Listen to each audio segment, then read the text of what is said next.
त्याच्यावर संस्कार करणारं कुणी भेटलं नाही, त्याला शिकवणारं कुणी आसपास दिसलं नाही, त्याला जगण्यासाठी पैशाची गरज होती त्यावेळी त्याला कुशीत कुणी घेतलं नाही, आणि जगण्याची लढाई करत संघर्ष करत तो चुकीच्या मार्गावर गेला, वाईट झाला, खुनी ठरला, कैदी झाला.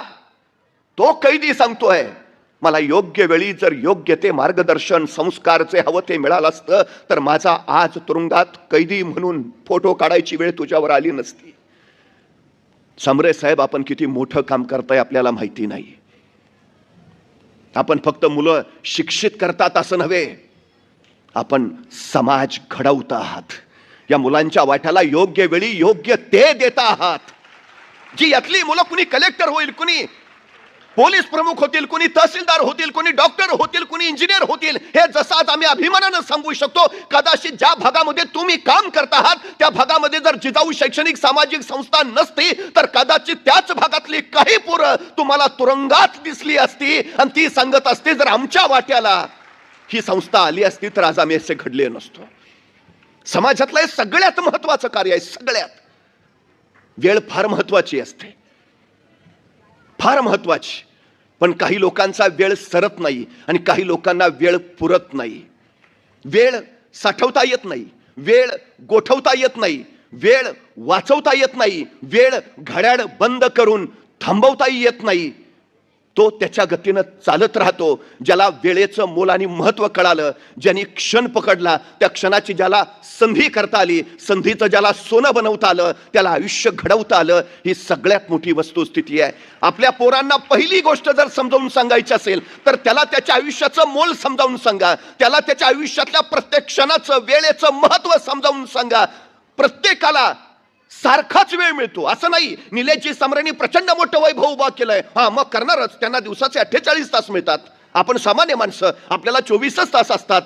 नाही हो, ते मोठे झाले कारण त्यांना 48 तास, आम्ही मागं राहिलो कारण आम्हाला 24 तास नाही. प्रत्येकाला 24 तासच मिळतात. पण मिळालेल्या वेळेचा कोण कसा किती अचूक वापर करतो याच्यावर त्याचं यश ठरतं. ही सगळ्यात महत्वाची गोष्ट आहे. आमच्या मुलांना सांगा की तुझ्या वाट्याला आलेला प्रत्येक क्षण त्याचा अचूक वापर तुला जगण्यासाठी करता आला पाहिजे, स्वतःला घडवण्यासाठी करता आला पाहिजे. 5 वर्षाचं महत्व जर तुम्हाला माहिती करून घ्यायचं असेल तर निवडणुकीत पराभूत झालेल्या एखाद्या उमेदवाराला विचारा 5 वर्ष किती महत्वाची, तो सांगेल तुम्हाला 5 वर्षाचं महत्व. 1 वर्षाचं महत्व जर तुम्हाला माहिती करून घ्यायचं असेल तर नोकरीनं मिळालेल्या एखाद्या बेरोजगार युवकाला विचारा 1 वर्ष किती महत्वाचं. तो महिन्याच्या पगाराचा आकडा काढेल, वर्षाचा हिशोब मांडेल आणि सांगेल माझं वर्षाचं एवढं नुकसान झालं, त्यावेळी कळेल आम्हाला 1 वर्ष किती महत्वाचं. 1 महिन्याचं महत्व जर तुम्हाला माहिती करून घ्यायचं असेल तर मातृत्वाच्या वाटेवर असणाऱ्या एखाद्या स्त्रीला विचारा 9 महिन्यातला 1 महिना सुद्धा किती महत्वाचा, मग कळेल आम्हाला 1 महिन्याचं महत्व. 1 आठवड्याचं महत्व जर तुम्हाला माहिती करून घ्यायचं असेल तर एखाद्या साप्ताहिकाच्या संपादकाला विचारा 1 आठवडा किती महत्वाचा, तो सांगेल तुम्हाला 1 आठवड्याचं महत्व. 1 दिवसाचं महत्व जर तुम्हाला माहिती करून घ्यायचं असेल तर मजुरीनं मिळालेल्या एखाद्या मजुराला विचारा, तो सांगेल मजुरी अभावी ज्यावेळी खोपट्यातली चूल पेटत नाही आणि चुलीतली आग ज्यावेळी पोटात पेटते त्यावेळी कळतं 1 दिवसाचं महत्व. 1 तासाचं महत्व जर तुम्हाला माहिती करून घ्यायचं असेल तर जगज्जेत्या अलेक्झांडरला जाऊन विचारा. जगाचा बादशाह होता, जगाचा सम्राट होता, पण मृत्यू शय्येवर पडला होता आणि आपल्या वैद्याकडे केविल वाणी प्रार्थना करत होता की फक्त एक तास मला जगवा, फक्त 1 तास. त्या जगज्जेत्या अलेक्झांडरला जाऊन विचारा 1 तास किती महत्वाचा. 1 मिनिटाचं महत्व जर तुम्हाला माहिती करून घ्यायचं असेल तर अमेरिकेच्या वर्ल्ड ट्रेड सेंटरवर ज्यावेळी विमान हल्ला झाला, तो विमान हल्ला होण्यापूर्वी त्या इमारतीतनं फक्त 1 मिनिट आधी सुरक्षित बाहेर पडलेल्या एखाद्या इस्माला विचारा 1 मिनिट किती महत्वाचा. आणि 1 सेकंदाचं महत्व जर तुम्हाला माहिती करून घ्यायचं असेल तर ऑलिम्पिक मध्ये फक्त 1 सेकंदासाठी सुवर्ण पदक हुकलेल्या एखाद्या धावपटूला विचारा 1 सेकंद किती महत्वाचा. अरे मग सेकंदा, मिनिटा, तासा, दिवसाचं मोल जर एवढं असेल तर आमच्या वाट्याला आलेल्या आयुष्याचं मोल किती, हे ज्या दिवशी आम्हाला कळेल त्या दिवशी आम्हाला जगणं आणि आमचं आयुष्यातलं भविष्य उमजेल. ही सगळ्यात आणि सगळ्यात महत्वाची गोष्ट आहे. सगळ्यात महत्वाची. आपलं ध्येय ठरवा, आताच ठरवा. जितक्या लवकर ठरवाल तितके अधिक उंचीवर जाल, जितका उशीर कराल तितके मागे मागे राहाल. पहिली गोष्ट पटकन निर्णय घ्या. आमची अडचण काय माहिती आहे? इंग्रजांनी 150 वर्ष आमच्यावर राज्य केलं. त्यांना मालक बनून राहायचं होतं, आम्हाला गुलाम बनवायचं होतं. म्हणून मॅकॅलोने जी शिक्षण पद्धती बनवली तीच मुळात गुलाम बनवणारी. या शिक्षण पद्धतीमध्ये निर्णय क्षमता नावाचा प्रकारच अस्तित्वात नाही. आमची मुलं निर्णय घेऊ शकत नाहीत. आमच्याकडे निर्णय कसा घ्यावा याचं नियोजन शिक्षण दिलंच जात नाही. ही आमची सगळ्यात मोठी अडचण आहे. सगळ्यात मोठी ही निर्णय क्षमता आमच्या पोरांच्या पेरायला सांगा. सगळ्यात महत्वाची गोष्ट निर्णय क्षमता रुजवायला शिकवा.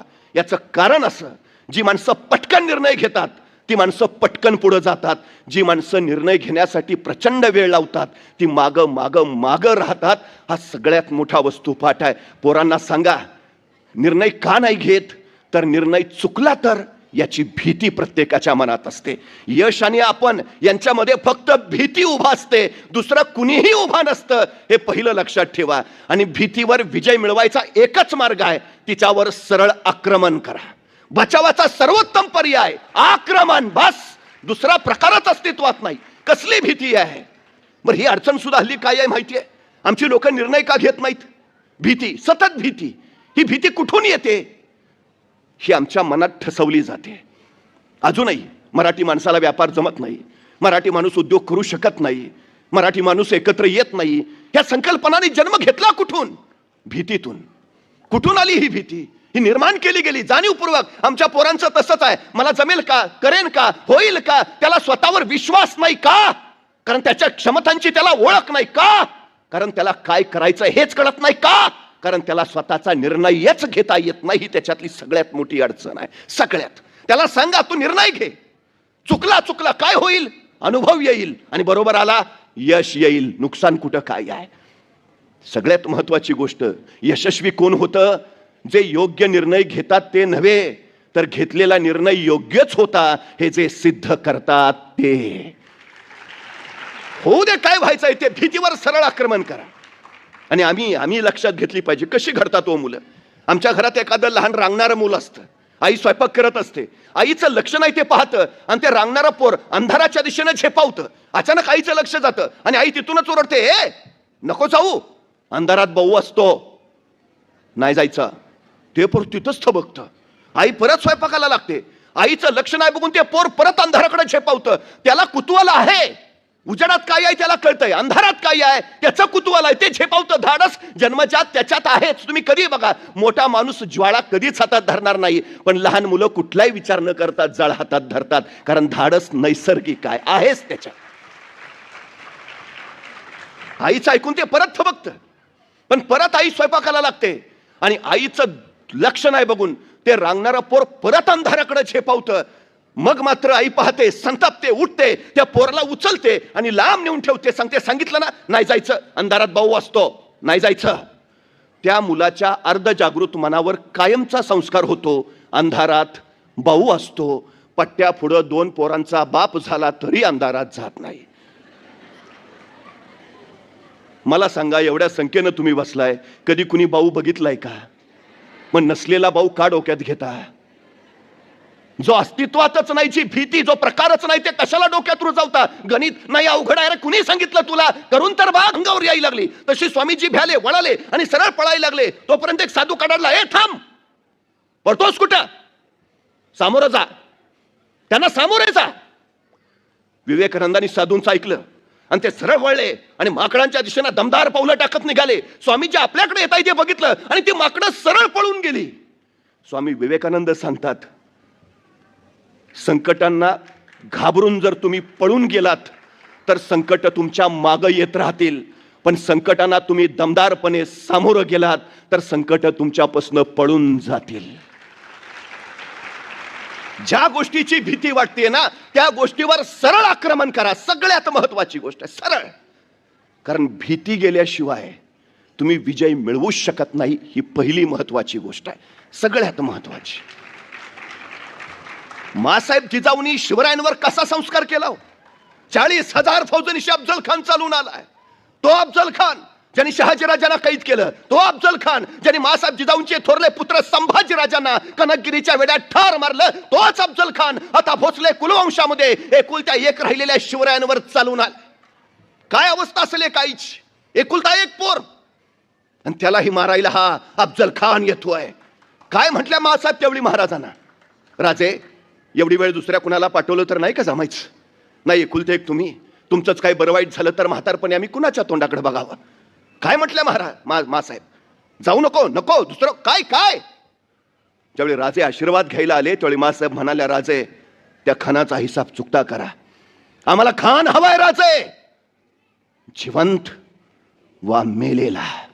पण त्याच वेळी आशीर्वाद घेताना राजे मासाहेबांना म्हणाले, मासाहेब खान बलाढ्य, यदा कदाचित खानाच्या तावडीतून आम्ही जिवंत परतच नाही आलो तर तशी ती सौदामिनी कडाडली, राजा नाहीच परत आला तर ही जिजाऊ समजून जाईल आम्ही पहिल्यापासूनच निपुत्रिक होतो म्हणून. मेलात तरी चालेल, जा. हा संस्कार आहे. घाबरू नकोस, भीती बाजूला काढ, जा. मेलास तरी चालेल. त्यातून शिवराय घडलेत, त्यातून. पण तरी हे सांगितल्यावर मासाहेब काय म्हणतायत माहिती आहे? आणि ध्यानी घ्या राजे, विजय तुमचाच आहे, आम्ही तुमची इथंच स्वागताला वाट पाहतो आहोत. काय विश्वास आहे हो, काय विश्वास! आमच्या पोरांच्या मध्ये हा आत्मविश्वास भरा ना. आत्मविश्वास कधी निर्माण होतो माहिती आहे? स्वतःच्या क्षमतांची जाणीव झाल्यावर. क्षमता प्रत्येकाच्या अंगी असते, फक्त क्षमतेचं पात्रतेत रूपांतर करता आलं की मग योग्यता कमावता येते. आमच्या पोरांना जाणीव करून द्या, त्याच्यात काय आहे, सगळं आहे त्याच्यात, काही नाही असं अजिबात नाही. हे पहिलं लक्षात घ्या, सगळं आमच्यात आहे.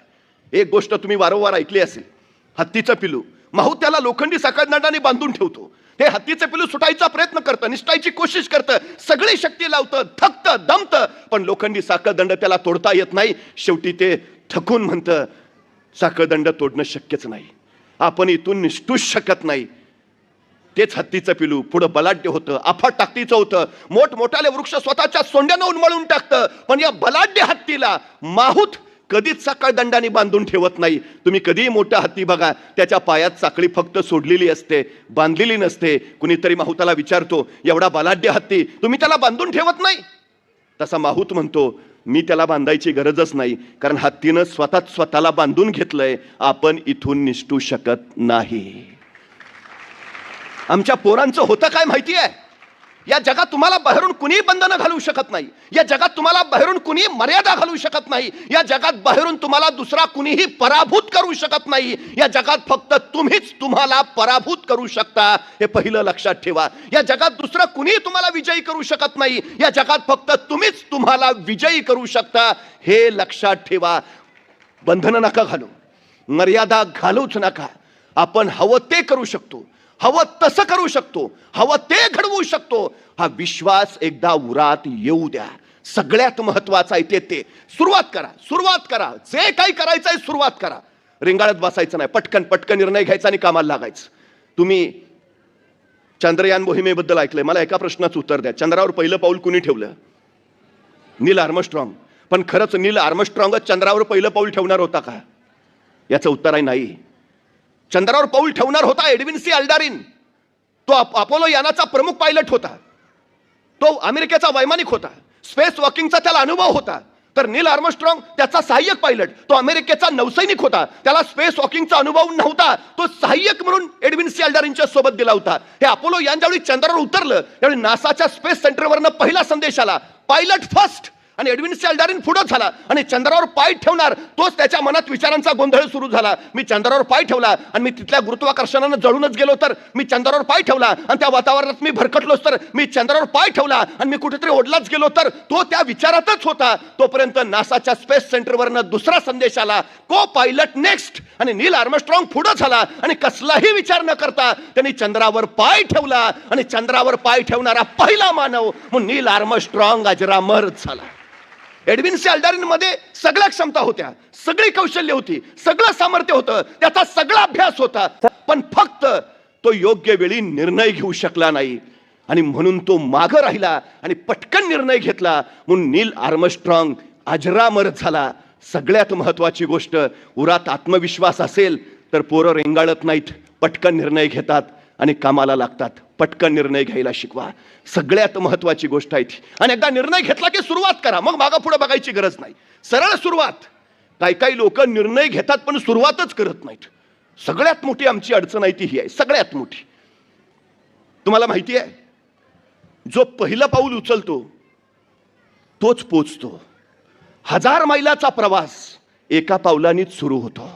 सुरुवात तर करायला हवी. एका टेकडीच्या पायथ्याशी एक सद्ग्रस्त उभा होता. वेळ मावळतीची, अंधार पडलेला. मी तिथं गेल्यावर त्याला विचारलं, का थांबलाय?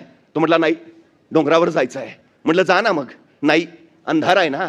मग मी माझ्या हातातला कंदील त्याला दिला. म्हटलं, आता जा. आणि मी निघून आलो. दुसऱ्या दिवशी पहाटे त्या टेकडीवर मी पोहोचलो. तो सद्ग्रस्त तिथंच. म्हटलं, अरे वा, जाऊन आला वाटतं. नाही, गेलोच नाही. म्हटलं, का? अंधार आहे ना. अरे मग कंदील दिला होता ना. हो, दिला होता ना, पण त्याचा उजेड फक्त माझ्या पायापुरताच पडतोय. मला किती लांब जायचं आहे. अरे भल्या माणसा, तू चालायला सुरुवात तर कर. उजेड आपोआप तुझ्या बरोबर येत जाईल. सांगा ना आमच्या पोरांना, तू सुरुवात कर रे. बाकी काही अडचण नाही. सुरुवात कर पहिली, पटकन. काय होतं शिवाजी महाराजांकडे? ना सैन्य, ना सामर्थ्य, ना संपत्ती. रोहिडेश्वरावर, रायरेश्वरावर महाराजांनी स्वराज्याची शपथ घेतली. सुरुवात केली का? मला सैन्य नसताना का महाराज म्हणले, नाही, जरा सैन्य वगैरे उभा करू आणि मग सुरुवात करू? नाही हो, काही नसताना, शून्यात नसताना सुरुवात. 1645 ला महाराजांनी राजगड घेतला. बेवसाव होता. आता बेवसाव आहे म्हणजे राजगड घेतल्यानंतर तो बांधून काढायला हवा. पण बांधून काढायचा म्हणजे पैसे हवेत. पैसे म्हणजे संपत्ती अफाट हवी. मग महाराज असं म्हटले का, आता तर आपल्याकडे पैसे नाहीत, मग कशाला राजगड घ्या, जरा फंड्स वगैरे गोळा करू आणि मग घेऊ राजगड. नाही, वाट नाही बघत बसले महाराज. सुरुवात केली. 1645 ला राजगड घेतलाच. 1646 ला त्यांनी तोरणा जिंकला. आणि तोरण्याचं बांधकाम करताना महाराजांना सोन्याच्या मोहरांनी भरलेले 7 हंडे सापडले. आणि त्या मिळालेल्या संपत्तीतनं महाराजांनी राजगड बांधून पूर्ण केला. महाराज सांगतायत, तुम्ही सुरुवात करा. जगदंबा आशीर्वाद घेऊन तुमच्या पाठीशी उभा असते. 1670 साली मोगल मराठा संघर्ष प्रचंड वाढलेला. औरंगजेबाचं सैन्य होतं 5 लाख आणि महाराजांची फौज अवघी 20,000. मग महाराज असं म्हटले का, त्यांचे 5 लाख, आपले 20,000, डिपॉझिट पण राहणार नाही, कशाला अर्ज भरा? नाही, संघर्षाला सुरुवात केली. पुढचं पुढं बघू काय व्हायचं ते. 1670 लाच महाराजांनी प्रबळगड जिंकला. आणि या प्रबळगडाची पाहणी करायला महाराज पालखीत बसून प्रबळगडावर निघाले. पालखीत बसलेल्या महाराजांच्या शेल्याचं एक टोक पालखीच्या बाहेर लोंबकळत होतं. प्रबळगडाच्या एका मार्गावर न जाताना महाराजांच्या शेल्याचं ते लोंबकळणारं टोक तिथल्या बोरीच्या झाडाच्या फांदीच्या काट्यात अडकलं आणि महाराजांना ताण बसला. तसे महाराज म्हणाले, पालखी थांबवा. पालखी थांबली आणि महाराज सोबत त्यांना म्हणाले, हे बोरीचे झाड आम्हाला अडवते आहे. हे बोरीचे झाड आमच्या पुढे जाण्यावर आक्षेप घेते आहे. हे बोरीचे झाड आम्हाला काहीतरी सांगू पाहते आहे. इथे काहीतरी आहे. आहे, खना खना. माणसं खणायला लागली. 5-6 फूट गेली. दगडी भिंत लागली. आहे, उकरा उकरा. उकरली. 27 घागरी आणि 4 कढया एवढं सोनं महाराजांना तिथं सापडलं. आणि या संपत्तीतनं महाराजांनी मोगलांच्या विरोधातला संघर्ष अधिक गतिमान केला, जिंकला. तुम्ही सुरुवात करा. सगळी सृष्टी तुमच्या पाठीशी उभा राहते. पण माणसं कारणं सांगतात, माणसं सबबी देतात. आमची परिस्थिती नव्हती हो, तू गप. मला भयान राग येतो असल्या माणसांचा. आमची परिस्थिती नव्हती हो. परिस्थिती माणसाला घडवती नाही आणि परिस्थिती माणसाला बिघडवती नाही. माणूसच परिस्थिती घडवतो आणि माणूसच परिस्थिती बिघडवतो. ही सगळ्यात मोठी वस्तुस्थिती आहे, सगळ्यात मोठी. नाही, आम्ही गरीब आहे ना. अरे चांगला आहे ना, श्रीमंत व्हायला तुला मिळालेली सर्वोत्तम संधी आहे. नाही नाही, मला जरा बुद्धी कमी आहे. उत्तम. विद्वान व्हायला तुला मिळालेली ही सर्वोत्तम संधी आहे. अरे स्वतःच्या कमतरताना कमीपणा समजू नका. कमतरतांचं बलस्थानात रूपांतर करा आणि त्या बलस्थानाच्या बळावर स्वतःच्या कर्तृत्वाचा ध्वज रोवा. हे यशाचं सगळ्यात महत्वाचं सूत्र आहे. परिस्थिती जर माणसाला अडवत असती तर रस्त्यावरच्या विजेच्या खांबाच्या दिव्याच्या प्रकाशात बसून अभ्यास करणारे डॉक्टर बाबासाहेब आंबेडकर या देशाच्या घटनेचे शिल्पकार झाले नसते. परिस्थिती तुम्हाला अडवत नाही, उलट प्रतिकूल परिस्थितीच तुमच्यातले उपजत गुण बाहेर काढते. चांगली परिस्थितीत उपजत गुण कधीच बाहेर येत नाहीत. ही सगळ्यात मोठी वस्तुस्थिती आहे. म्हणून तुम्ही बातम्या वाचल्या असतील, श्रीमंतांची पोरं नापास होतात आणि त्यांच्या घरात धुनीभांडी करणाऱ्या मोलकरणींची पोरं गुणवत्ता यादीत येतात. परिस्थिती, प्रतिकूल परिस्थिती उत्तम गुण बाहेर काढते. संकटांना संधी मानायला हवं, कारण संकट तुम्हाला अडवायला येत नाहीत. संकट तुमची उंची वाढवायला येतात. अडथळे तुम्हाला थांबवायला येत नाहीत. अडथळे तुमच्यातल्या क्षमता बाहेर काढतात. अडचणी तुम्हाला रोखायला येत नाहीत. अडचणी तुमच्यातली कौशल्य बाहेर काढतात. संकट, अडथळे, अडचणी स्वागत करायलाच हवं, कारण तीच तुम्हाला घडवतात. तुमच्यातनं मूर्ती घडायची आहे ना, मग घाव सोसावेच लागतील. ज्या दगडावर घाव बसताय त्यांना समजून जावं. आपल्यातून सुंदर मूर्ती घडायची आहे, म्हणून हे घाव वाट्याला येत आहेत. ज्या दगडावर घाव पडत नाहीत त्याच्यातून मूर्ती कधीच तयार होत नाही. ही सगळ्यात मोठी गोष्ट आहे, सगळ्यात मोठी. लाल बहादूर शास्त्री रामनगरहून शाळेला जायचे. मध्ये गंगा नदी होती, नाविकाला द्यायचे पैसे त्यांच्याकडे नसायचे. शाळेच्या वेळेस ते गंगेच्या काठावर यायचे. कुणीतरी नाविक म्हणायचा, ए लाल बहादूर चल येतोयस ना शाळेत? आणि लाल बहादूर म्हणायचं, नाही तुम्ही जा. का रे? नाही माझ्याकडे पैसे नाही आहेत. अरे असू दे नंतर दे. नंतर तरी कुठून येतील? आई सांगते, कुणाच्या उधारीचं ओझं आपल्या डोक्यावर नको ठेवूया, तुम्ही जा मी येतो.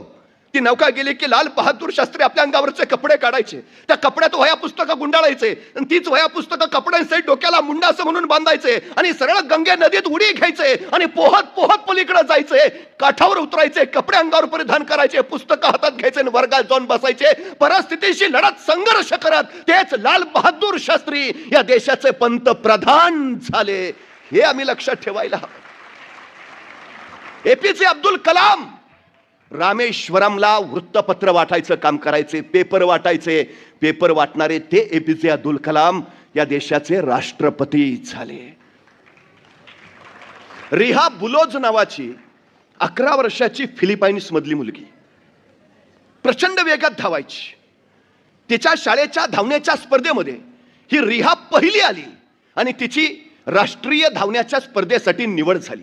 त्या दिवशी ही 11 वर्षाची रिहा धावत धावत आनंदात आपल्या वडिलांजवळ आली. बाबा बाबा मी शाळेच्या धावण्याच्या स्पर्धेत पहिली आली, आता मला राष्ट्रीय स्पर्धेत धावायचंय, माझी निवड झाली आहे. वडिलांनी जवळ घेतलं, कुशीत घेतलं, डोक्यावरून हात फिरवला. खूप छान रिहा, अभिनंदन. पण त्याच वेळी वडिलांच्या कुशीतनं बाजूला होत रिहा म्हणाली, पण बाबा आता राष्ट्रीय स्पर्धेत धावायचंय ना? हा बेटा मग मला धावण्याचे बूट हवेत बाबा. राष्ट्रीय स्पर्धेत स्पोर्ट शूज घालूनच धावावं लागेल ना, त्याच्या आधी मला तसा सराव करावा लागेल. बाबा धावण्याचे बूट घ्या ना मला. वडील म्हटले, घेऊया ना बाळा, जरूर घेऊया. आणि त्या आनंदात रिहा सरावाला निघून गेली. सराव करत राहिली, राष्ट्रीय स्पर्धा तोंडावर आली. 4-8 दिवस राहिले आणि ही रिहा आपल्या वडिलांजवळ आली. बाबा स्पर्धा 4 दिवसावर आली आहे, तुम्ही धावण्याचे बूट घेतो म्हटलेला, बाबा घ्या ना बूट. ते ऐकल्यावर मात्र रिहाच्या वडिलांचे डोळे पाडावले. आपल्या पोरीला जवळ घेत म्हणाले, बाळा या महिन्याचा पगारच नाही झाला, घ्यायचे होते बूट पण नाही घेऊ शकत, मी तुला धावण्याचे बूट नाही घेऊ शकत. रिहाच्या डोळ्यात पाणी तरळलं, निघून गेली.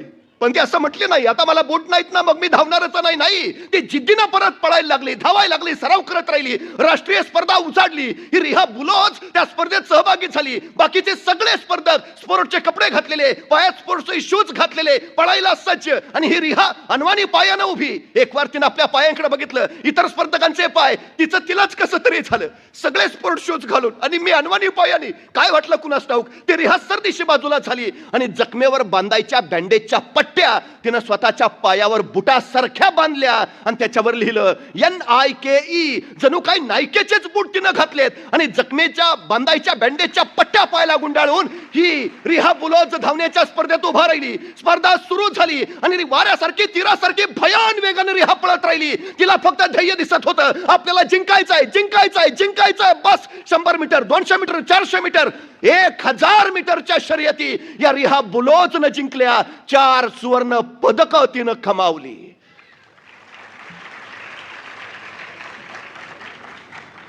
ही रिहा बुलोज सांगते, परफॉर्मन्स बुटात नसतो, परफॉर्मन्स डोक्यात असतो. पायात वेग यायचा असेल तर आधी मनात वेग असायला हवा. वस्तू, गोष्टी, कपडे, बूट ही साधनं आहेत साध्यापर्यंत पोहोचण्यासाठी. पण हल्लीच्या पिढीची या गोष्टी हेच साध्य झालंय, ते नाहीत म्हणजे मला काही करताच येणार नाही. सांगा त्यांना, हे साध्य नव्हे, साध्य खूप मोठं आहे, खूप मोठं आहे. त्यासाठी या गोष्टी असाव्याच, काही नाही. आणि तुम्ही तर सगळे भाग्यवान आहात. निलेची सामरेन सारखा तुम्हाला हवं ते देणारा एक ज्ञानसंकुल उभारणारा लोकनायक तुमच्या पाठीशी ठामपणे उभा आहे. मला विशेष कौतुक वाटतं, मी ज्यावेळी झडपोलीमध्ये गेलो, एक 450 बेडचं मल्टी स्पेशालिटी हॉस्पिटल तिथं आहे. जिथं शासकीय रुग्णालय नाही झालं तिथं निलेशजी सांबरेंनी तिथल्या लोकांसाठी multi speciality office medical hospital उभारलंय.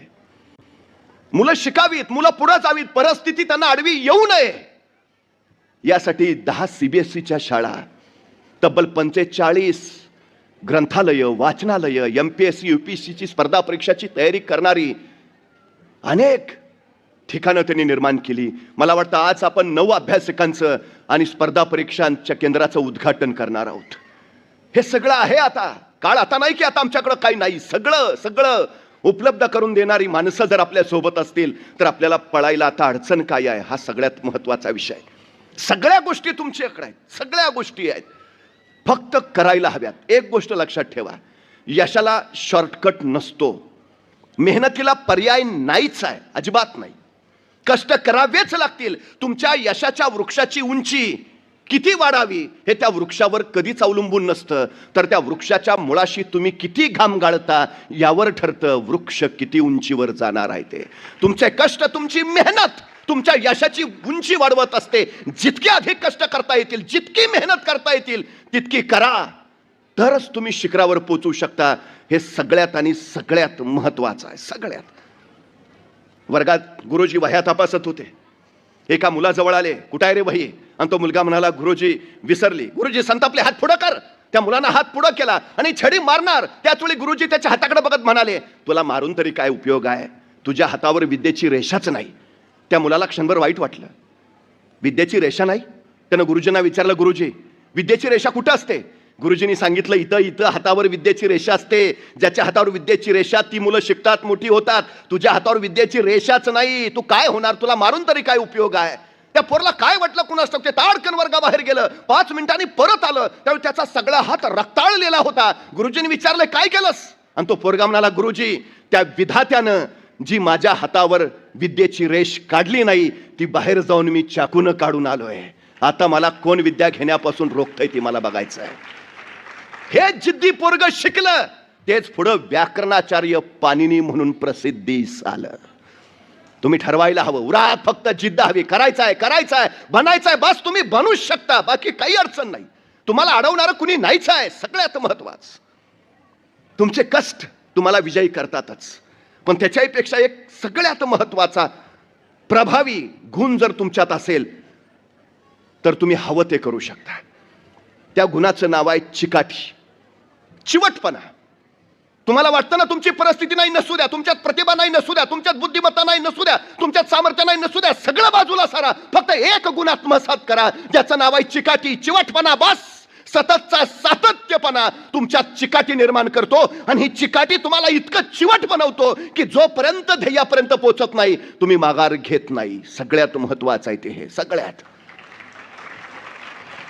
तुम्ही हरता म्हणजे पराभूत होता असं नाही, तुम्ही माघार घेता तेव्हा पराभूत होता, हे पहिल्यांदा लक्षात असू द्या.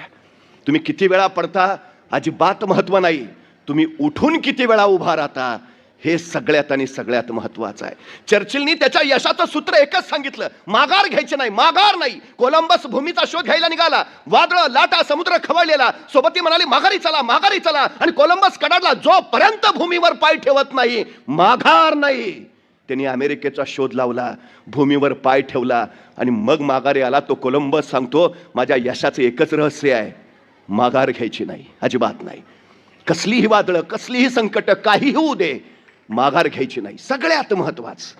मुंगी बघितली तुम्ही? मुंगी केवढीशी, तिचं डोकं केवढंसं, डोक्यातला मेंदू केवढासा, तरी पण त्या मुंगीला बरोबर कळतं कुठल्या शहरातल्या, कुठल्या प्रभागातल्या, कुठल्या वॉर्डमधल्या, कुठल्या घरातल्या, कुठल्या खोलीतल्या, कितव्या कपाटावरच्या, कितव्या फळीवर किती नंबरचा साखरेचा डबा आहे.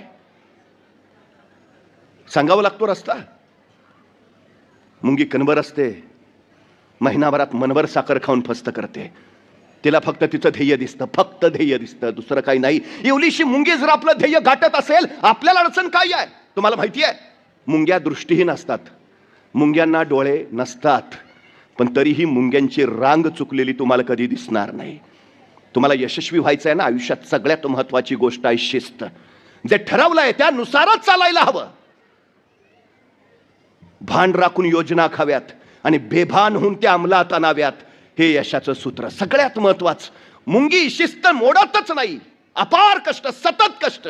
4 महिन्याच्या पावसाळ्याच्या बेगमीसाठी ती 8 महिने अविरत काम करत असते, अविरत. कोणीतरी एका तत्वचिंतकाला विचारलं, हे जग कधी संपेल? आणि तो तत्वचिंतक म्हणाला, ज्या दिवशी एखादी मुंगी एकाच ठिकाणी निवांत आराम करत तुम्हाला बसलेली दिसेल, त्या दिवशी समजून जा जगाचा अंतकाळ जवळ आला आहे. मला फक्त निवांत आरामात बसलेली मुंगी दाखवा. चुकून दिसणार नाही, चुकून दिसणार नाही, ती चुकून अविरत काम करत असते, ती अविरत. आम्ही आमच्या मुलांना सांगतो, असे कष्ट केले तर यश मिळतो. हो, इतकं काम करायचंय, मरायचंय का? कोण म्हटलं तुम्हाला कामाने माणूस मरता? माणूस कामाने कधीच मरत नाही, माणूस कामाच्या ताणाने मरतो. ताण कधी वाढतो? काम साठलं की. काम कधी साठतं? रेंगाळत ठेवलं की. रेंगाळत कधी ठेवतो? गांभीर्य नसलं की. गांभीर्य कधी नसतं? ध्येयच नसलं की. ध्येय कधी नसतं? निश्चय नसला की. निश्चय कधी नसतो? काय करायची मानसिकताच नसली की. ज्याला करायचं आहे तो करतोच. सगळ्यात महत्वाचं आहे ते. सगळ्यात तुम्हाला माहिती आहे, अपार कष्ट करणाऱ्या मुंग्या इतकं कष्ट करतात की सकाळी जन्माला आलेली मुंगी दुपारी मरायला पाहिजे. पण मुंग्या किती जगतात माहिती आहे? मुंग्यांच्या काही प्रजाती 35 वर्ष जगतात. 35 वर्ष. निसर्गाचं रहस्य काय माहिती आहे? जो सतत कार्यरत असतो, सतत काम करतो, तो दीर्घायुषी होतो. आणि जो निवांत आरामात बसतो, तो अल्पायुषी ठरतो. आमच्या पोरांना सांगा, आत्ता कष्ट केलेत तर आयुष्यभर राजासारखा राहाल, आणि आत्ता राजासारखं राहिलात तर आयुष्यभर गाढवासारखे कष्ट करावे लागतील. तुम्हाला राजा व्हायचा आहे का गाढव व्हायचा आहे, हे तुम्ही ठरवायचं आहे. सगळ्यात महत्वाचं आहे ते. सगळ्यात सातत्य एकमेव गोष्ट अशी आहे की जी तुम्हाला यशस्वीच करते. पाण्याचा एक थेंब वज्रासारख्या कठीण दगडावर अखंडपणे पडत राहतो आणि एक दिवस तो दगड फुटतो. तो काय पाण्याच्या थेंबाने फुटतो? नाही, त्या थेंबाच्या सततच्या सातत्यानं तो फुटतो. ही सगळ्यात मोठी ताकद सातत्याची आहे. सातत्यामुळं तुमच्यात सवय निर्माण होते, सवयीचा सराव होतो, आणि सरावाने तुम्ही सर्वोत्तम बनत जाता. ही सगळ्यात मोठी गोष्ट. तुम्हाला सर्वोत्कृष्ट बनायचं असेल तर तुम्हाला सतत सराव करावा लागेल. सराव सवय बनवायला लागेल. ही सवय तुम्हाला समृद्ध घडवेल. सगळ्यात महत्वाचं, अब्राहम लिंकन यांचे वडील चांभार होते, पण अब्राहम लिंकन राष्ट्राध्यक्ष झाले. तुम्ही कोण आहात अजिबात महत्वाचं नाही, तुम्ही कोण होणार आहात हे फार महत्वाचं आहे. सगळ्यात महत्वाची गोष्ट. पण ज्यांचे वडील चांभार, त्यांचा मुलगा राष्ट्राध्यक्ष झाला, हे अमेरिकेच्या काही आमिर उमराव सरदारांना पटलं नाही. त्यांना तसा धक्काच बसला.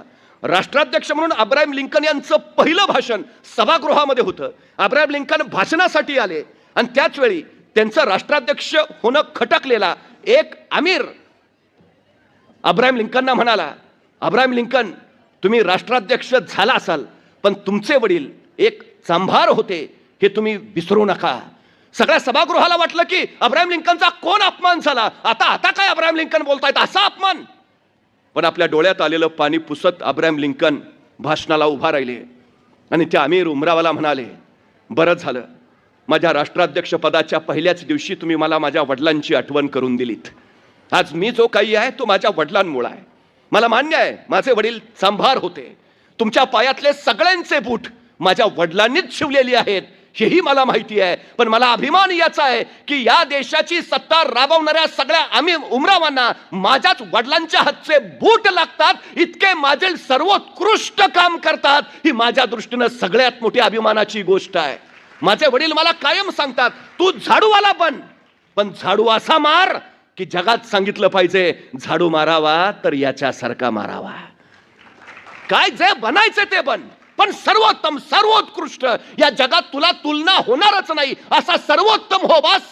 अब्राहम लिंकन म्हणाले, माझ्या वडिलांसारखं मला सर्वोत्कृष्ट होता येणार नाही याची मला कल्पना आहे, पण राष्ट्राध्यक्ष म्हणून मी सर्वोत्तम काम करायचा निश्चितपणे प्रयत्न करीन. माझ्या वडिलांनी मला सांगितलंय, जे करशील ते सर्वोत्तमच कर. या जगात जे टिकतं ना ते फक्त सर्वोत्तम टिकतं. त्यामुळे जे काही कराल ते सर्वोत्तमच करा. कुठलंच काम छोटं किंवा मोठं कधीच नसतं. छोट्या छोट्या कामातूनच मोठं काम उभा राहतं. ही सगळ्यात महत्वाची गोष्ट आहे. मोठं व्हायचं असेल तर छोट्या छोट्या गोष्टी करतच तुम्हाला पुढे जावं लागत असेल. कामाची लाज बाळगणारी माणसं कधीच मोठी होऊ शकत नाहीत. ही पहिली गोष्ट आमच्या पोरांच्या डोक्यात ठसवा. त्याला मोठं व्हायचं आहे ना, त्याला हरेक काम केलं पाहिजे. ही सगळ्यात मोठी गोष्ट आहे, सगळ्यात महत्वाची. आणि सगळ्या गोष्टी तुम्ही सर्वोत्तम होऊ शकता, सगळ्याच. गणित अवघड कधीच नसतं, इंग्रजी कधीच अवघड नसतं, आपण त्यांना अवघड बनवत असतो. तुम्ही त्यांना सोपं समजा, ते आपोआप सोपं होऊन जातील. तुम्ही सतत त्यांच्या सहवासात राहा, ते तुमचे मित्र बनतील. तुम्ही सतत त्यांना सोबत ठेवा, ते तुम्हाला शरण येतील, हवे तेवढे मार्क देत राहतील. सगळ्यात महत्वाचं आहे सराव आणि सातत्य. एक साधू होता, तो नाचायला लागला की पाऊस पडायचा. त्याची सगळीकडे कीर्ती पसरलेली की तो नाचायला लागला की पाऊस पडायचा. काय बंडखोर विचारांचे तरुण होते, ते 4 तरुण त्या साधूकडे पोहोचले. म्हटले, आम्ही ऐकलंय की तुम्ही नाचायला लागला की पाऊस पडतो.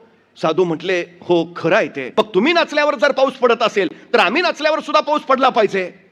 साधू म्हटले, पडेलही. नाही नाही, तसं नाही, स्पर्धा लावायची. तुम्ही नाचल्यावर पाऊस पडताय ना, आम्ही नाचल्यावर पण पाऊस पडला पाहिजे. साधू म्हणले, ठीक आहे, तुमची इच्छा. दुसऱ्या दिवशी पहाटे 6 वाजता हा साधू आणि ते 4 तरुण एका मैदानावर जमा झाले. साधू म्हटले, तुम्ही सुरुवात करा. मग एक तरुण पुढे झाला, तिने नाचायला सुरुवात केली. अर्धा तास झाला, तास झाला, तो थकला, दमला, माघारी झाला, पण पाऊस काय पडलाच नाही. मग दुसरा तरुण पुढे झाला, नाचायला सुरुवात झाली. 10 मिनिटं, 15 मिनिटं, 20 मिनिटं, अर्धा तास, तास, 1.5 तास, 2 तास झाले. तरुण नाचून थकला, पण पाऊस पडलाच नाही. मग तिसरा तरुण पुढे झाला, नाचायला सुरुवात केली. तास, 1.5 तास, 2 तास, 2.5 तास नाचला, पाऊस पडलाच नाही. मग चौथा पुढे झाला, नाचायला सुरुवात केली. तास, 2 तास, 3 तास, 3.5 तास नाचला, पाऊस पडलाच नाही. 4ही तरुण म्हटले, आम्ही नाचलो पण पाऊस पडला नाही, आता तुम्ही नाचा. साधू महाराज, आम्हाला बघायचं आहे पाऊस पडतोय का. सायंकाळी 6 वाजता साधूनी नाचायला सुरुवात केली.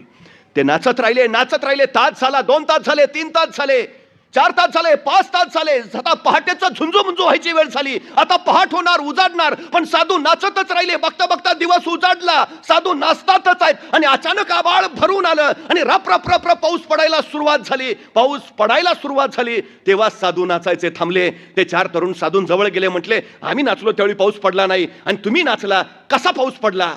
साधू म्हणाले, मला 2च गोष्टी माहिती होत्या. पहिली गोष्ट, मी नाचतोय म्हणजे पाऊस पडलाच पाहिजे. आणि दुसरी गोष्ट, जोपर्यंत पाऊस पडत नाही मला नाचलंच पाहिजे. तुम्हाला यश देणारी ही 2च सूत्र आहे, 2च सूत्र आहेत यश देणारी. तुम्ही अभ्यास करताय ना, म्हणजे यश मिळालंच पाहिजे. आणि दुसरी गोष्ट, जोपर्यंत यश मिळत नाही तुम्हाला अभ्यास केलाच पाहिजे. तरच तुम्ही ध्येयापर्यंत पोहोचू शकता. आणि बाकी एक गोष्ट लक्षात ठेवा, निलेशजी सामरेंची इतकी तळमळ आहे की आदिवासी भागातली, खेड्यापाड्यातली, गावगाड्यातली, शिक्षणापासून दूर असलेली सगळी पिढी घडावी, मोठी व्हावी. पण तरी आमच्या मुलांमध्ये अजून एक न्यूनगंड आहे. आमच्या परवा एका मित्रानं सूर्यवंशी साहेब प्रमोशनच नाकारलं. म्हटलं का रे. नाही म्हटलं, प्रमोशन घेतलं की इंग्रजी बोलायला लागेल. इतका न्यूनगंड अजूनही आमच्या पोरांमध्ये आहे. ते स्वतःच यश नाकारतायत. आमच्या पोरांना एक गोष्ट फक्त सांगा, मला एका प्रश्नाचं उत्तर द्या, हुबहू तुमच्यासारखा दिसणारा दुसरा कुणी व्यक्ती तुमच्या गावात आहे का. नाही. जिल्ह्यात, राज्यात, नाही. मी परवा इंदोरला गेलतो, सेम माझ्यासारखा दिसलाय का. तुम्ही लंडनला जा, आफ्रिकेत जा, नाहीतर अमेरिकेत जा, हुबहू तुमच्यासारखा या जगात दुसरा कुणी नाही. या जगात तुम्ही एकमेवा द्वितीय आहात. तुमच्यासारखं दुसरं कुणीच नाही. अरे तुमच्यासारखं या जगात दुसरं कुणीच नाही याचा अभिमान बाळगण्यापेक्षा न्यूनगंड कसले बाळगता. या जगात फक्त तुम्ही एकटेच आहात जे तुम्ही आहात, बस. तुमची बरोबरी दुसरा कुणीच करू शकत नाही. एकमेवा द्वितीय आहात, अभिमान बाळगायला शिका, बस. बाकी काही नाही. काढून टाका सगळे न्यूनगंड. मी इथून आलो, मी तिथून आलो, आम्ही असं काही नाही. काय आहात नाही महत्वाचं, काय करता आणि काय होता हे महत्वाचं. थॉमस अल्वा एडिसन बहिरा होता, पण त्याच्या आईची प्रचंड इच्छा होती की माझ्या मुलानं शिकावं. आता तो बहिरा आहे, त्याला ऐकूच येत नाही, मग तो ग्रहण कसं करेल काही. पण आईची प्रचंड इच्छा की माझ्या मुलानं शिकावं, आणि तिनं स्वतःच्या बहिऱ्या मुलाला शाळेत पाठवलं. एडिसन आठवडाभर शाळेत जात राहिला. आठवडाभरानंतर एडिसन शाळा सुटल्यानंतर घरी आला आणि आईनं विचारलं, एडिसन कसा होता आजचा दिवस. आणि एडिसन म्हटला, खूप छान. आणि एडिसननं एक पत्र बाहेर काढलं, आईच्या हातावर दिलं आणि आईला म्हणाला, आमच्या टीचरनी तुझ्यासाठी दिलंय. एडिसनच्या आईनं ते पत्र हातात घेतलं, फोडलं, वाचायला सुरुवात केली. एडिसनच्या शाळेतल्या टीचरनी लिहिलं होतं की तुमचा मुलगा शिकण्याच्या पात्रतेचा नाही. जगातला कुठलाच शिक्षक त्याला शिकवू शकत नाही. कृपा करून उद्यापासून त्याला आमच्या शाळेत पाठवू नका, त्याला कुणीच शिकवू शकत नाही. हे पत्र वाचलं आणि त्या आईच्या डोळ्यातनं घळघळ घळघळ पाणी उखळायला सुरुवात झाली. आपल्या आईच्या डोळ्यातले अश्रू एडिसननं बघितलं. एडिसन म्हणाला, काय गाई? आणि आईनं पटकन डोळे पुसले. काही नाही रे बाळा, आनंदाचे अश्रू आहेत. का ग, काय लिहिलंय आमच्या पत्रात टीचरनी? आणि एडिसनची आई म्हणाली, अरे वेड्या, तुझ्या टीचरनी लिहिलंय की तुमचा एडिसन खूप हुशार आहे, खूप हुशार आहे, इतका हुशार आहे की त्याच्या तुलनेत वर्गातली इतर मुलं अगदीच ढ आहेत. त्यामुळे वर्गात शिकवताना आमची अडचण होते. तुमच्या एडिसनला काही दिवस शाळेत पाठवू नका, म्हणजे इतर विद्यार्थ्यांना शिकवून आम्ही हुशार करतो. आणि मग ती एडिसन इतकी हुशार झाली ना की मग तुम्हाला कळवतो, मग तुमच्या एडिसनला शाळेत पाठवा. एडिसन म्हटला, खरंच मी इतका हुशार आहे? हो ना, माझं बाळ आहेच हुशार. मग आई, आता शाळा? आता नाही जायचं शाळेत, आता घरीच शिकूया. आईनं आपल्या बहिऱ्या पोराला सांगितलं की तू हुशार आहेस. आईच्या त्या प्रेरणाबळावर ते पोर शिकत राहिलं. आईनं त्याला फक्त एकच गोष्ट सांगितली, बाळा, ज्ञान मिळवायचंय ना, एक गुण फक्त स्वतःत रुजव, ज्याचं नाव आहे जिज्ञासा. प्रश्न विचारत राहा फक्त. आभाळात वीज चमकली की प्रश्न विचारायचा, वीज का चमकतीये, शोध का चमकतीये, ऋणप्रभार धनप्रभार एकत्र येतो, चकमक उडते, वीज होते. उत्तर मिळाले की ज्ञान वाढत जाईल. बाळा, जिज्ञासा जोपास, प्रश्न विचारत राहा, फक्त प्रश्न विचार, बस, दुसरं काही नाही. हल्ली आमच्या पोरांची अडचण काय माहिती आहे? आमची पोरं प्रश्नच विचारत नाहीत. ह्याची दोनच कारणं असतात. एक तर त्याला सगळं कळलंय, आणि दुसरं त्याला काहीच कळलं नाही. पण जिज्ञासा हा गुण आमच्या मुलांच्यात नाही, ही सगळ्यात मोठी अडचण आहे. मी स्वतः फिजिक्सचा प्राध्यापक आहे, भौतिकशास्त्र शिकवतो. याच्या आधी अनेक प्राध्यापकांनी भौतिकशास्त्र शिकवलं असेल, इथून पुढेही शिकवतील. पण भौतिकशास्त्रामध्ये आम्ही शिकवतो काय? Newton's law, Einstein's rule, Edison's formula. मला कायम प्रश्न पडतो, न्यूटन्स लॉच का, पाटील्स लॉ का नाही, आईन्स्टाईन्स फॉर्म्युलाच का, सांब्रेज फॉर्म्युला का नाही, एडिसन्स रूलच का, सूर्यवंशीच रूल का नाही? आमची लोक का नाही संशोधन क्षेत्रात? आमची पोरं का नाही पुस्तकात? आमच्या पोरांच्या नावाने का रूल्स नाहीत, फॉर्म्युला नाहीत? का नाहीत? आम्ही का नाही? याचं कारण आमच्या पोरांमध्ये जिज्ञासाच नाही. आम्ही संशोधनच करत नाही, शोधच लावत नाही. आमची सगळ्यात मोठी अडचण. शोधाने जग समृद्ध झालंय. आमचं जग समृद्ध करायचं असेल तर पोरांच्या जिज्ञासा रुजवा, सगळ्यात महत्वाची गोष्ट आहे. सगळ्यात मासाहेब जिजाऊनी काय केलं माहिती आहे? शिवरायांच्या मध्ये हा अलौकिक गुण रुजवला, जिज्ञासा, प्रश्न विचार. यांचं राज्य का? भूमी आमची आहे ना, मग आमचंच राज्य पाहिजे. ते इथं का नको? ते लढतायत, आम्ही लढणार, आमच्यात सामर्थ्य आहे. प्रत्येक प्रश्नाचं उत्तर शोधत महाराज पुढे निघाले. स्वराज्य उभा राहिलं. जिज्ञासा आहे त्याचं मूळ होतं, जिज्ञासा. पण हल्ली नाही ती. मला कधी कधी बरं वाटतं, बरं झालं ते न्यूटनच सफरचंदाच्या झाडाखाली बसला होता. मग ते सफरचंदाचं झाडातनं सफरचंद खाली पडलं. मग न्यूटनला प्रश्न पडला, सफरचंद खालीच का पडलं? मग गुरुत्वाकर्षणाचा शोध लागला. नाही, बरंच झालं न्यूटनच बसला होता. आपल्यातला एखादा बसला असता आणि पडलं असतं सफरचंद खाली, काय प्रश्न पडला असता त्याला? बरं झालं मी असतानाच पडलं. दुसरा प्रश्न, बरं झालं आणखी कुणी नाही, अकेले अकेले खाएंगे. आणि जर एखाद्या मुलाला प्रश्न पडलाच, सफरचंद खालीच का पडलं, आणि त्यानं विचारलं आपल्या वडिलांना, बाबा सफरचंद खाली का पडलं? बाबा म्हणणार, खाना मुकाट्यानं का डोक्याला ताप देतो, हाय ते व्याप कमी आहेत का? संपला आमचा न्यूटन सफरचंदाच्या झाडाखालीच. आमच्या पोरांमध्ये ही जिज्ञासा रुजवा. एडिसनच्या आईनं एडिसन मध्ये जिज्ञासा रुजवली. तो प्रयोग करत राहिला, अखंड प्रयोग करत राहिला, प्रश्न मांडत राहिला, उत्तर शोधत राहिला. एके दिवशी थंडीचे दिवस होते. एडिसन शेकोटी करून शेकत होता. ज्वाळा धडाडल्या होत्या आणि त्याच वेळी आतून आईचा आवाज आला, एडिसन चल बस झालं, ये घरात आता, जेवायला ये. जेवायला जायचं म्हणून एडिसननं पटकन शेजारची माती घेतली आणि त्या जळत्या शेकोट्यांवर टाकली आणि तो जेवायला आत गेला.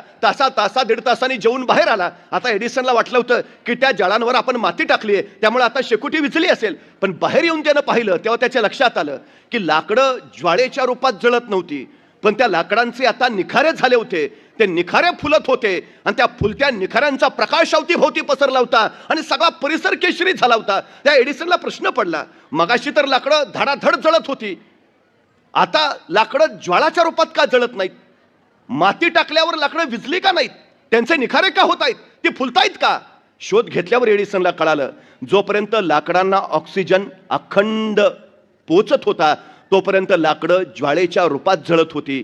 मी लाकडांवर माती टाकली आणि अखंडित मिळणारा ऑक्सिजन लाकडांसाठी खंडित झाला, त्यामुळे ज्वाळा विझल्या, पण ऑक्सिजन अभावी लाकडं विझली नाहीत, लाकडांचं निखाऱ्यात रूपांतर झालं आणि निखारे फुलत राहिले. हेच उत्तर एडिसननं आपल्या प्रयोगात वापरलं. एक निर्वात पोकळीची परीक्षा नळी घेतली ज्यात ऑक्सिजन नव्हता आणि त्यात त्यानं विद्युत तार सोडली. ऑक्सिजन नसलेल्या विद्युत तार असलेल्या त्या परीक्षा नळीला त्यांनी विद्युत प्रवाह जोडला. विद्युत प्रवाहामुळे ती तार जळाली नाही, ती फक्त तप्त तप्त होत राहिली. इतकी लालबुंद झाली की तिचा प्रकाश सगळ्या खोलीवर पसरला, सगळी खोली प्रकाशमान झाली आणि जगाला विद्युत बल्बचा शोध लागला.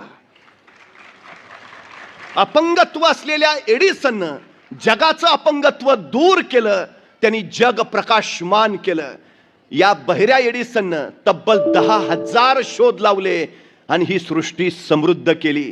40 वर्षाचा एडिसन आईच्या निधनानंतर आईची खोली आवरावी म्हणून एडिसन आईच्या खोलीत गेला. आईची जुनी ट्रंक त्याला दिसली, ती सावरावी म्हणून आईची ती ट्रंक त्यानं उघडली. त्या ट्रंकेमध्ये 40 वर्षापूर्वी एडिसनच्या टीचरनी दिलेलं पत्र तसंच होतं. एडिसननं थरथरत्या हाताने ते हातात घेतलं, वाचायला सुरुवात केली. पत्रात टीचरनी लिहिलं होतं, तुमचा मुलगा शिकण्याच्या पात्रतेचा नाही, जगातला कुठलाच शिक्षक त्याला शिकवू शकत नाही, कृपा करून त्याला उद्यापासून शाळेत पाठवू नका, त्याला कुणीच शिकवू शकणार नाही.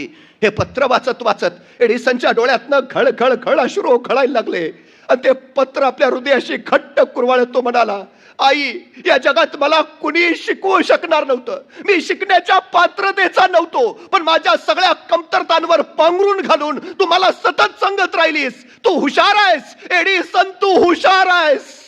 पात्रता नसलेल्या मुलाला या आईनं इतकं हुशार केलं की त्यांनी सगळं जग समृद्ध करून टाकलं.